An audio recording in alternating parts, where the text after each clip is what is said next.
Press the bell icon on the YouTube app and never miss another update. तो लीजिए, आज मैं आपके साथ चर्चा करने जा रहा हूं गति के समीकरण, equations of motion. Equation of motion की जरूरत कब पड़ता है और किस स्थिति में इसका प्रयोग करते हैं।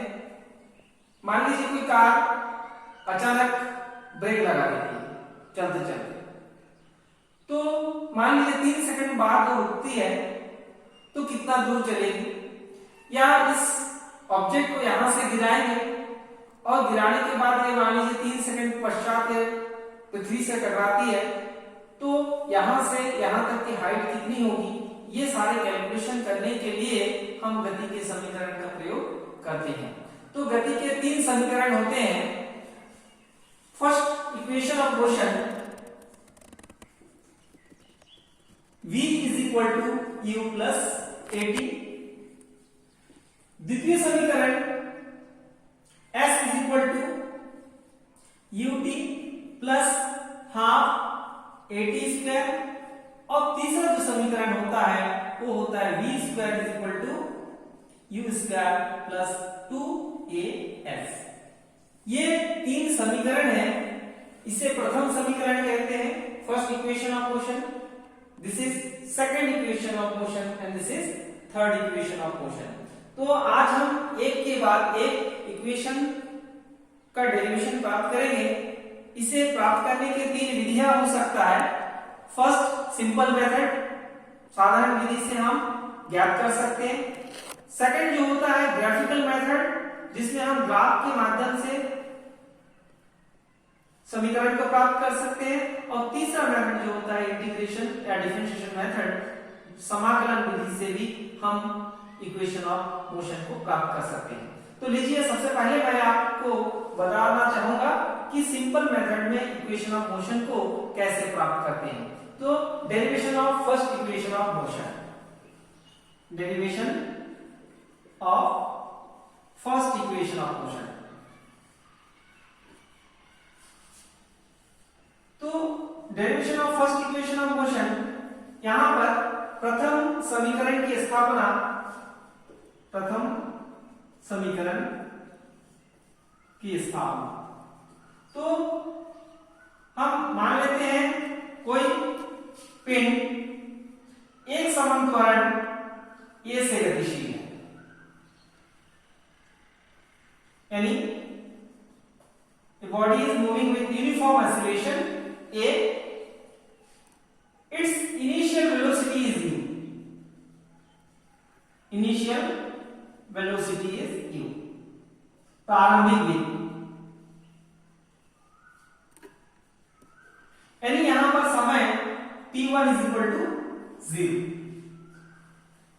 कुछ समय पश्चात इस पिंड का वेग v हो जाता है, यानी ये हो गया आपका फाइनल वेलोसिटी। जब ये फाइनल वेलोसिटी है तो इस समय time t2 is equal to मान लीजिए t है। तो यहां पर त्वरण इज इक्वल टू होता है वेग परिवर्तन की दर, वेग परिवर्तन की दर,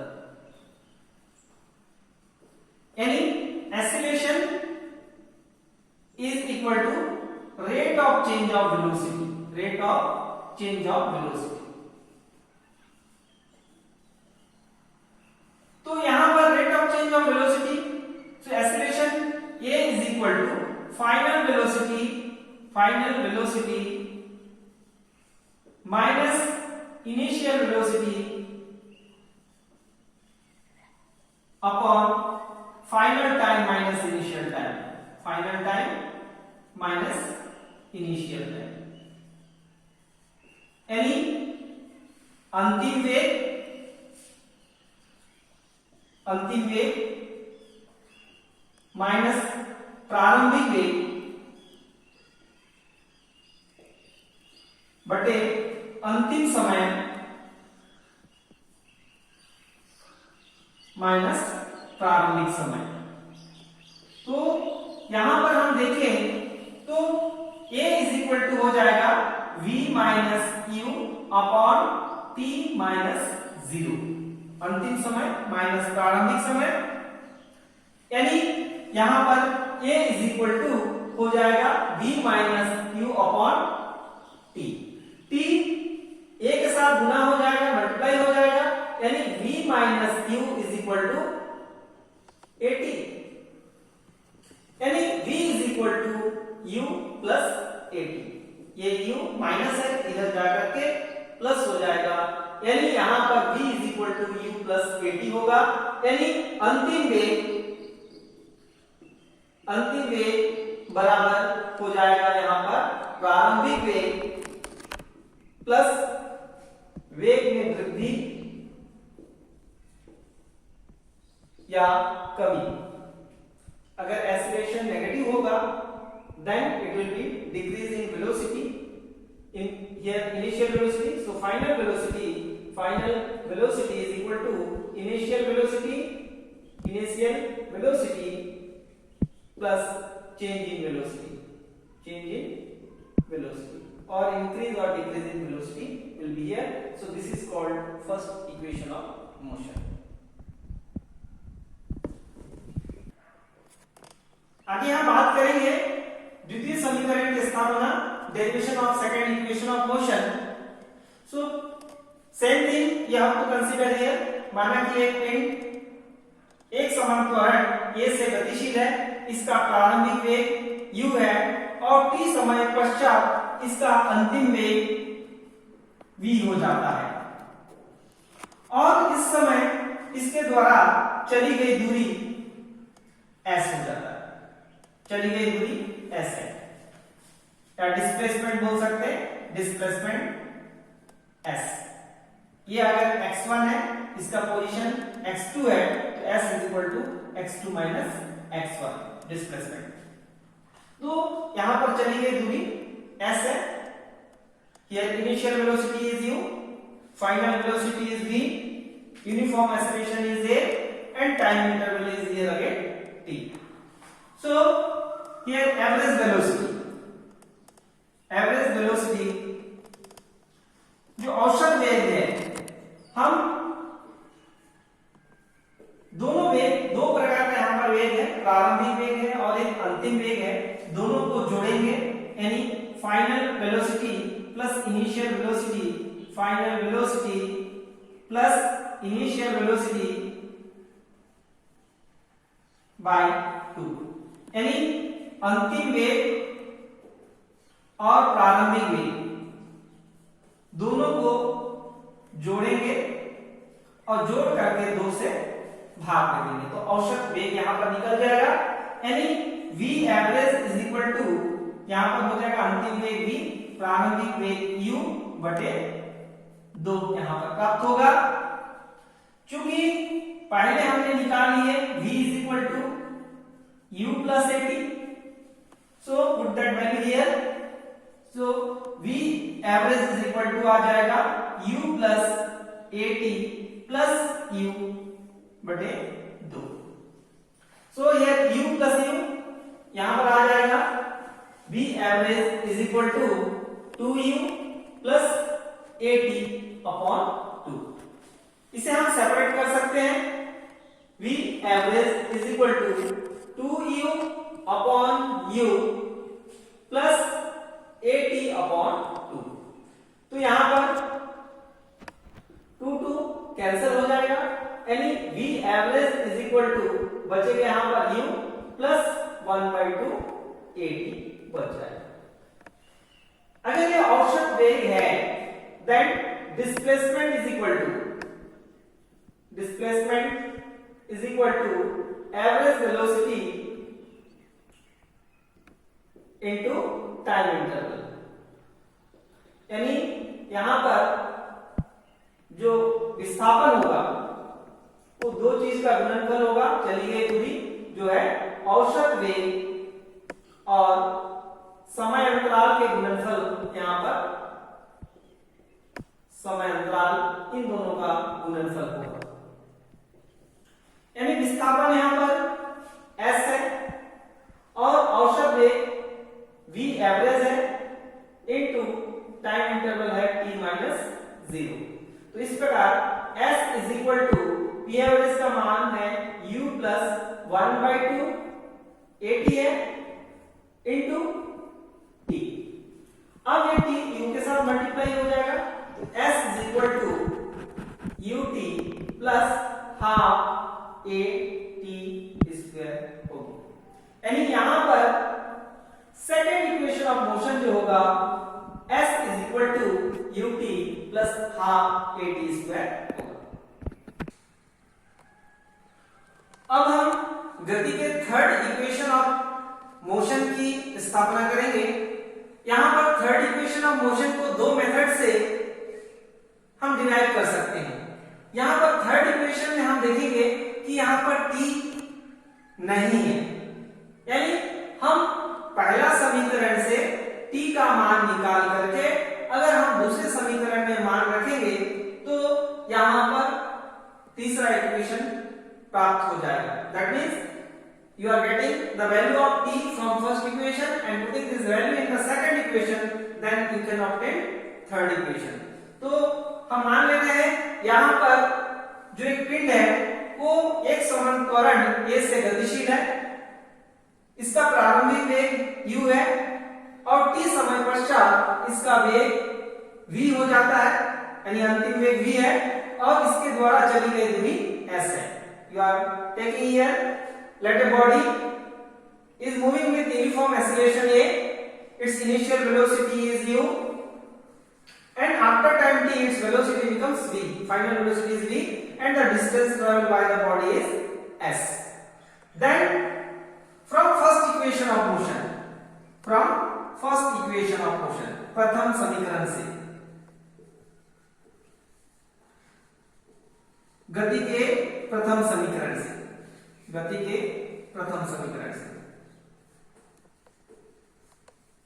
तो गति के प्रथम समीकरण से अगर हम देखें तो v इज इक्वल टू यहां पर आता है u प्लस AT। वर्ग करने पर स्क्वायरिंग बोथ साइड, तो यहां पर स्क्वायर करेंगे यानी v square is equal to u plus AT इसका स्क्वायर हो जाएगा। तो यहां पर इसको a मान लेते हैं, इसको b मान लेते हैं। अगर हम इसको a इसको b मानेंगे तो v square is equal to a square बने u square plus 2 into u into AT 2ab plus b square बोलने से क्या हो जाएगा a स्क्वायर t स्क्वायर। यहां पर v square is equal to u square plus इन दोनों टर्म से अगर हम 2a कॉमन लेते हैं, 2a कॉमन लेने पर क्या होगा, यहां पर 2a कॉमन लेंगे तो बचेगा हमारे पास ut, और चूंकि यहां 2 नहीं है फिर भी हमने 2 कॉमन लिया है इसलिए 1/2 हो जाएगा। यहां पर एक a कॉमन लिए तो एक a बच जाता है a और बचता है t स्क्वायर। अब चूंकि ut plus half AT square ये बराबर है s के, गति के जो द्वितीय समीकरण है s is equal to ut plus half AT square, तो यहां पर जो ब्रैकेट के अंदर वैल्यू है ये s के बराबर है, यानी v square is equal to u square plus 2as होगी। यानी यहां पर ये गति का तीसरा समीकरण जो है v square is equal to u square plus 2as होगी। यहां पर अगर हम देखना चाहे कि यहां पर जो विशेष परिस्थितियां होती है कि यदि कोई पिंड प्रारंभ में विरामावस्था से चलना प्रारंभ करता है, if a body starting from rest, then starting special जो केसेस होता है स्टार्टिंग फ्रॉम रेस्ट विरामावस्था से चलना प्रारंभ करता है तो u इज इक्वल टू 0 होता है। यानी जो गति का पहला समीकरण वो हो जाएगा v is equal to 0 plus 80। u के जगह पर 0 हो जाएगा, यानी v इज इक्वल टू क्या हो जाएगा 80 हो जाएगा।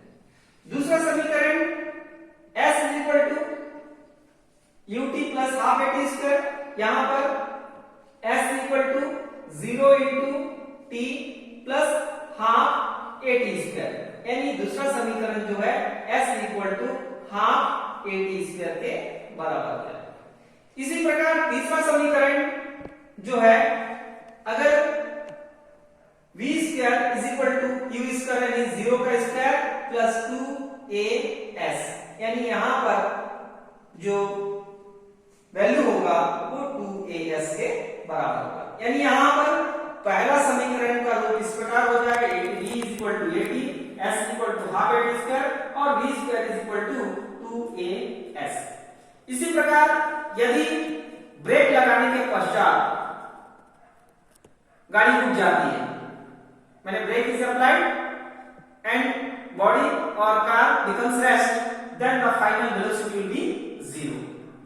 इसी प्रकार अगर कोई पिंड स्वतंत्रता पूर्वक ऊपर से गिराया जाता है, तो यहां पर जब भी फ्रीली फॉलिंग बॉडी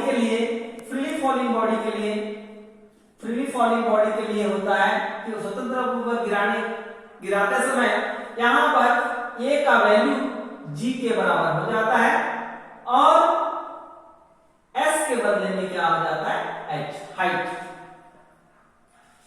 तो यहां पर नया समीकरण v is equal to u plus gt हो जाएगा, s equal to ut plus half gt square हो जाएगा और v square is equal to u square plus 2g h यहां पर हो जाएगा। यहां पर s के बदले में h आएगा, यहां पर भी s के बदले में h आएगा।